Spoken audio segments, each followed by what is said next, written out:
সোমবার ঢাকা বিশ্ববিদ্যালয় এলাকায় কোটা আন্দোলনকারী ও ছাত্রলীগের সংঘর্ষ চলাকালে কয়েকজন যুবককে গুলি ছুটতে দেখা যায়। এরপর থেকেই এরা কারা সেই পরিচয় জানতে অনুসন্ধানে নামে ভোরের পাতা।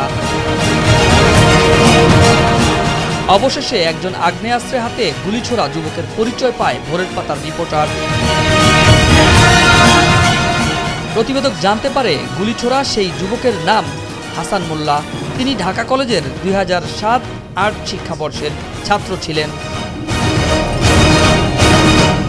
ওই যুবক বিশ্ববিদ্যালয়ের কার্জন হল এলাকায় নির্মিতব্য আর্ট অ্যান্ড এনভায়রনমেন্টাল সায়েন্স অনুষদের নিচে ডক্টর মোহাম্মদ সলিমুল্লাহ হল গেটে এক যুবক আগ্নেয়াস্ত্রে তাক করে আন্দোলনরত শিক্ষার্থীদের উপর গুলি ছোড়েন। খোঁজ নিয়ে জানা গেছে হাসান মোল্লা নামের ওই যুবক ঢাকা কলেজে পড়াশোনা করছেন। থাকতেন কলেজের আক্তারুজ্জামান ইলিয়াস হলে।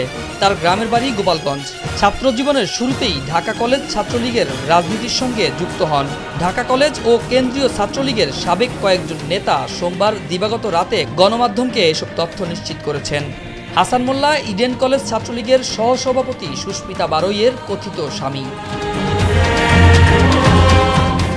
অনুসন্ধানে আরও জানা যায়, অস্ত্রধারী এই যুবক ক্যাসিনো কাণ্ডে বহিষ্কৃত বাংলাদেশ স্বেচ্ছাসেবক লীগের সভাপতি কাউসার মোল্লার ভাতিজা। পেশায় তিনি একজন ঠিকাদার।